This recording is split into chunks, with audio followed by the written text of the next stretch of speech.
Team साज़ी के अंदर जाल साज़ी करे वेही करे हिकड़े कमरे के अंदर फार्म भरे उन बुनियाद ते लॉबिंग करे दोस्तन के कायल करे पांच ला वोट घुरी करे उहदेदार बणजी अज आउं हिन माई कई डाइस ते भी करे इखलास खुलूस लिल्लाहियत जा भी तराना पढ़ा तो मां समझा थो क़यामत के ॾींहुं शर्मिंदगी थींदी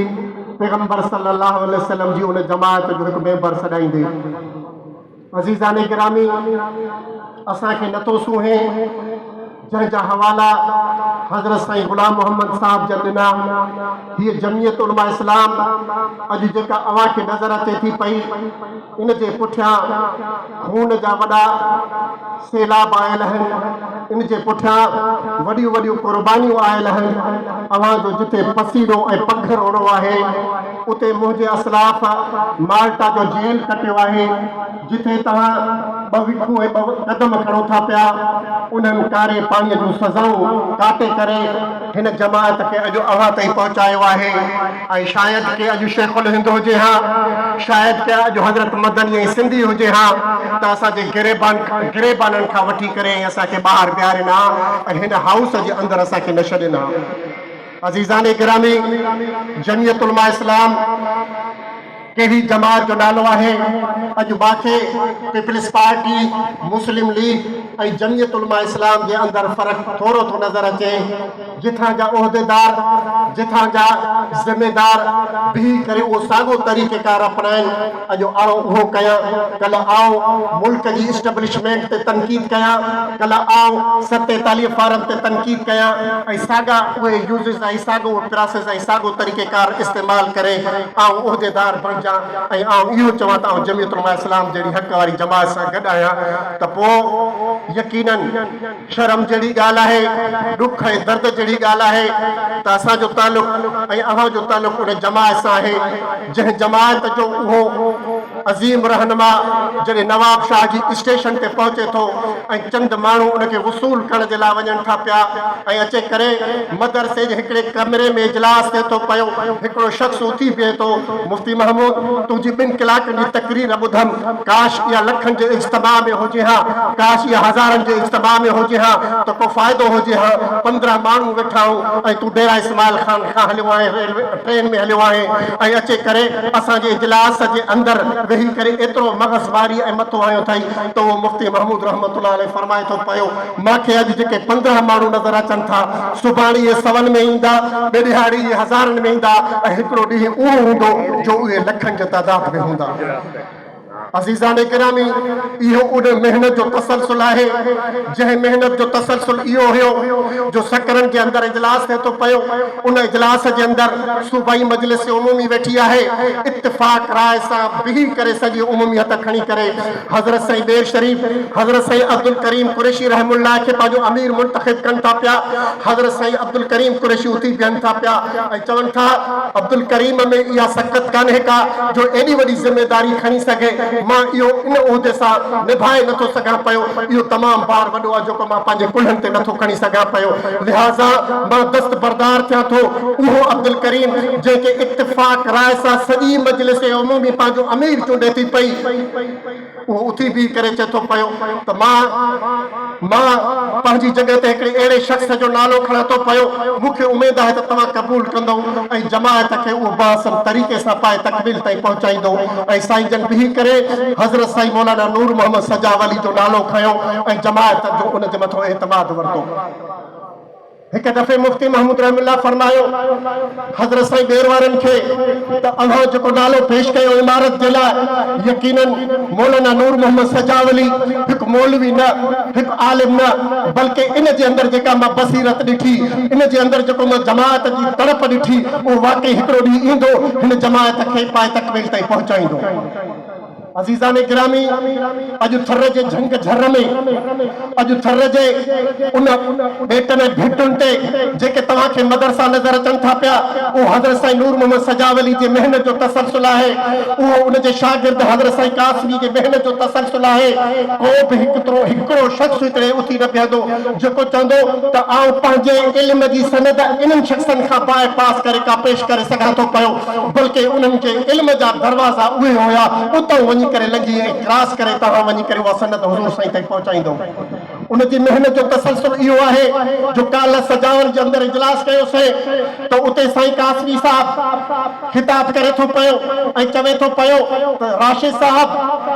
साहब अॼु जो इजलास तव्हांखे इन ॻाल्हि जो यकीन ॾियारे थो पियो त गामा स्टेडियम असांजा 4 ज़िला भरींदा बाक़ी ज़िलनि जो वञी करे ॿाहिरि इंतज़ाम कयो ऐं मां तव्हांखे ॿुधायां थो त इहो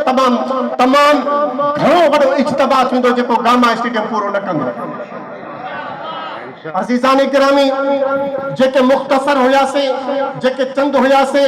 इहो उन्हनि जी महिनतुनि जो तसलसल हुयो जो अॼु जमियत उलमा इस्लाम हिकिड़ी अवामी जमायत बणिजी चुकी आहे यकीनन मां मञां थो पियो त जमायत जे अंदरि खोड़ सारा मामलात अहिड़ा आया आहिनि जंहिं ते वेही करे गौर करण जी ज़रूरत आहे जंहिं ते वेही करे इस्लाह करण जी ज़रूरत आहे ऐं जमियत उलमा इस्लाम जी मर्कज़ी सूबाई जमात यकीनन उन ते वेहंदी ऐं उन ते गौर कंदी उन ते लाहे अमल जोड़ींदी ही जेके मामलात यकीनन जॾहिं बाज़ार जे हिकिड़े माण्हूअ खे जॾहिं मार्केट जे हिकिड़े माण्हूअ खे जॾहिं पब्लिक ऐं सर्वंट जे हिकिड़े माण्हूअ खे मुआशिरे समाज जे तमामु हिसनि जे माण्हुनि खे असां वठी ईंदासीं हिन जमात में शामिल थींदासीं जेके हथनि ते ॻणण जेतिरी जमात हूंदी हुई जो हाजी रशीद सियाल चवे त ख़ुदा जो कसम पूरे कश्मीर ज़िलो ऐं उहो कश्मीर ज़िलो जो हिन वक़्तु जमियत उलमा इस्लाम जे तमामु रुकन साज़ी में टॉप ते बीठो आहे चवे थो पियो तो पूरे जिले के अंदर गाड़ी का नहीं जका असा वठी वनी करे मुफ्ती महमूद के रेलवे स्टेशन तो खणी अचो मजबूर थी करे टांगो कयो आहे ऐं टांगे ते वनी करे असा मुफ्ती महमूद के रेलवे स्टेशन तक खणी करे आया आहियूं अॼु उन ज़िले जे अंदर जमियत उलमा इस्लाम उन जे उतां जे जागीरदार उतां जे खान ऐं उन जे नवाब सां अखियूं अखियुनि में मिलाए करे जंग विढ़े थी पई ऐं उन्हनि खे औकात ॾेखारे थी पई ऐं जमियत उलमा इस्लाम कामयाब थिए थी पई लेकिन मायूसीअ जो ककर जेको असांजे मथां बीठो आहे जेको असांखे ॿुधायो वञे थो पियो त जमियत उलमा इस्लाम कामयाब नथी थिए पई ऐं अञा बि बाज़ार जे अंदरां उहो आवाज़ अचे थो पियो त मुल्ला तव्हांखे वोट छो ॾियूं तव्हां कामयाब नथा थियो पियो पर उनखे असां पंहिंजा दर्द जा दास्तान कहिड़ा ॿुधायूं त असांखे छो थो मारियो वञे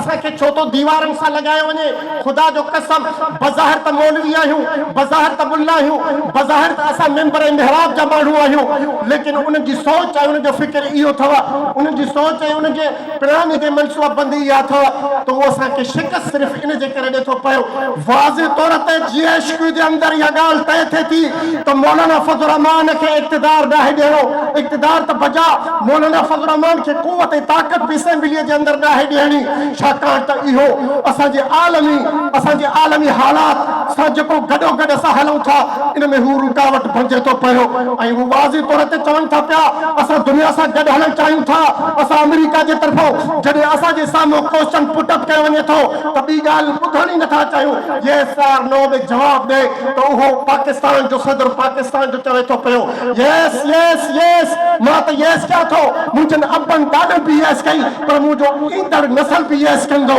ही ग़ुलाम इब्ने ग़ुलाम येस खां सवाइ नो जो लफ़्ज़ ई न सिखिया आहिनि अज़ीज़ान गिरामी उहो चवे थो पियो अमेरिका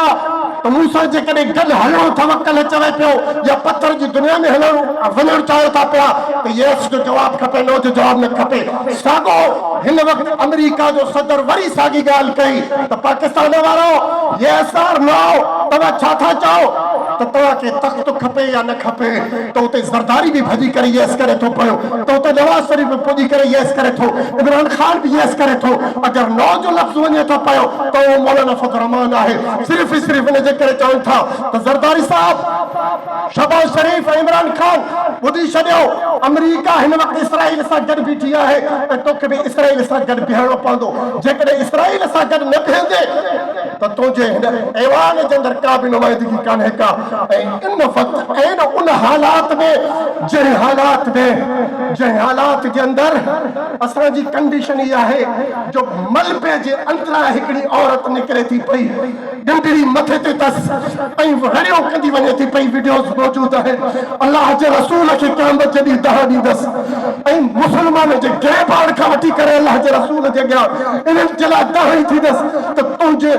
दीन ऐं तुंहिंजे धर्म खे बाक़ी रखण जे लाइ दुनिया जे अंदरि को बि न रहियो हुयो। उहा चीखंदी वञे थी पई। अॼु उन सां उन हालात में जॾहिं 60,000 माण्हू शहीद थी विया हुआ, जिन खे फ़लस्तीननि पाण कब्रुनि में जॻह ॾिनी हुई, मलबा अञा उहे मलबा लॻा पिया आहिनि। उन जे अंदरि केतिरा लाश आहिनि अञा का ख़बर नथी पए त उते केतिरा इंसान दफ़न आहिनि। इन हालात में तूं चवे थो पियो त राशिद महमूद असांखे साही पट नथो ॾे पियो, राशिद महमूद असांखे साह कान नथो ॾे पियो। हिकिड़ो जलसो मुश्किल सां कयूं था त ॿियो जलसो चवे थो पियो कल लाहौर पहुतासीं, अॼु वरी चए थो त गाना में पहुचो, सुभाणे वरी अलाए कहिड़ो ॾींदो, असांखे साह पट नथो ॾे पियो। यकीन करियो हिन ॿूसट जे माहौल में, हिन गर्मीअ जे माहौल में, हिन तंगी नज़रीअ जे माहौल में, जे हालात में जमात जे सॾ सां गॾु सॾ मिलायो था पिया, उन अमेरिका जी निंड फिटल अथव, उन दुश्मन लाबी जी निंड फिटल अथव, उन जूं निंडूं हराम थी बीठियूं अथव। ऐं उहो उन हालात में फ़ैसिलो करे थो पियो त मौलाना फज़लुर रहमान इसराइल खे पंहिंजो निशानो बनायो आहे। फ़लस्तीननि जे रहनुमा सां गॾु हीअं कुल्हे में कुल्हो मिलाई बीठो आहे। लिहाज़ा जेकॾहिं इसराइल जे अंदरि फ़लस्तीन बर्दाश्त न आहे त पोइ बाक़ी दुनिया जे अंदरि को बि रहनुमा कोन्हे को, पूरी तख़्त ते को बि रहनुमा कोन्हे को जेको इस्माइल हनिया सां गॾु बीही करे ऐं उन जे ॾुखनि सूरनि में बि दर्द संगे इहो को बि शख़्स न हो। इहो सिर्फ़ु मौलाना फज़लुर रहमान हो। हू त उनखे शहीद कनि था पिया। मीरपुर ख़ास वारो, उमरकोट टंडवाला यार वारो, मिठी वारो मौलाना फज़लुर रहमान खे हिन ज़मीन ते हू किथे बर्दाश्त कंदो। उनजी त कोशिश आहे त मौलाना खे अॼु ज़मीन बोझ करे छॾिया। हू त वॾियुनि ताक़तुनि खे, हू त सद्दाम हुसैन खे, हू त कर्नल मुअम्मर क़द्दाफ़ी खे, हू त यासिर अराफ़ात खे, हू त दुनिया जे वॾनि हीरनि खे नेस्त नाबूद करे छॾियो। मौलाना खे किथे बर्दाश्त कंदो। लेकिन ही क़ुव्वत ताक़त जेका मौलाना सां गॾु आहे, जेका तव्हां मीनारे पाकिस्तान में गॾु थी करे दुनिया खे ॾेखारियो त जेकॾहिं मौलाना साहिब जे वार बि वंगो थियो त दुनिया तव्हांजी टालो करे छॾींदासीं, तुंहिंजे तख़्त खे ऊंधो करे छॾींदासीं, तुंहिंजे तख़्त खे ज़मीन बोस करे छॾींदासीं। हू उन खां ख़ाइफ़ अथव। तंहिंजे करे थकिजो न। मुंहिंजी क़यादत तव्हांखे किथे बि सॾु करे त निकिरी अचिजो, सिर्फ़ु दीन जे करे, सिर्फ़ु पंहिंजे दीन इस्लाम जे करे। हिन वक़्त जो दीन, हिन वक़्त जो इस्लाम जेको आहे सो उन जे वजूद जो मसइलो अथव। ऐं उन दीन इस्लाम जो वजूद जो सिर्फ़ु ख़त्म नबूवत अथव। अॼु उन ख़त्म नबूवत ते सिंध जे अंदरि ॼाणी बुझी प्री प्लान जितां कुतनि जा रस्ता खोलिया विया आहिनि त जीअं उहे भौंकनि। ऐं ही असांजा मौलवी साहिबान इन्हनि सां पंजा आज़माई करे बीही रहनि। असां आलमी सतह ते छा था कयूं, असां मुल्की सतह ते छा था कयूं, असां मुल्क जे अंदरि केॾा वॾा ड्रामा करे कानून ते कीअं धाव हणूं था पिया, हू उन में न वधाए। लेकिन उन्हनि खे ॿुधाइणु चाहियूं था पिया तव्हांजी हर हरकत सकरात नज़र आहे। जेकॾहिं उमरकोट मीरपुर ख़ास जेके गलीअ कोटे में को कुतो भौंकंदो त उनजो बि जवाबु ॾींदासीं। पर जेकॾहिं आलमी सतह ते तुंहिंजी इसराइल जे अंदरि बि का साज़िश थी त उनखे बि मुंहुं ॾियण जे लाइ तयारु आहियूं। अज़ीज़ान गिरामी, अॼु असांजे लाइ माइट जो जेल कोन्हे को, अॼु कारे पाणी जी सज़ा कान्हे का, लेकिन असां हर तरह जी सज़ा जे लाइ तयारु आहियूं। उन्हनि खे ॿुधाए छॾियो आहे त मुंहिंजी क़यादत जॾहिं घर मां निकिरंदी आहे पंहिंजे बच्चनि जे मथे ते हथ रखी करे चवंदी आहे त शायदि के शायदि मोटो अलाए न मोटो। उन्हनि पंहिंजी क़ुर्बानियुनि जा फ़ैसिला करे छॾिया आहिनि। लिहाज़ा जमीयत उलमा इस्लाम वक़्त जी रांदि खेॾे थी पई। हीअ मामूली रांदि न अथव, हीअ वॾी रांदि अथव। अचो हिन जे अंदरि पंहिंजे कप्तान जा हथ मज़बूत कयो, पंहिंजे क़ाइद जा हथ मज़बूत कयो ऐं इंशाअल्लाह ताला तव्हां ॾिसंदव जेको मैसेज तव्हांजे हिन थर जे इलाइक़े में वेंदो हुन जूं अखियूं खुलंदियूं त मीनार पाकिस्तान बि हिननि फतह कयो त थर जेको पसमादा इलाइक़ो आहे जंहिंजे हिकिड़े माण्हू हिकिड़ो वेलो वेहे थो ॿियो खाए थो पियो उनजो माण्हू पंहिंजे पेट सां पथर ॿधी करे बि गानो में पहुतो आहे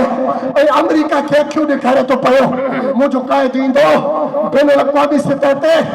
मुल्की सतह ते आवाज़ खे ख़िताब कंदो जमात जे अंदरि ही सभु मामूली मसइला आहिनि ही उलझण इनखे तव्हां इशू ऐं इनखे तव्हां पंहिंजी इज़तुनि जो मसइलो न सम्झो बल्कि इहो हुस्न ज़न आहे जंहिं बि जमात जे अंदरि रश एतिरी वधी वेंदी आहे जंहिं जमात जे अंदरि एॾी वॾी कुवत ऐं ताक़त थी वेंदी आहे त पोइ उन जे अंदरि अहिड़े क़िस्म जा मसइला अणट रहनि लेकिन जमात जे ज़िमेदारनि जी उन जे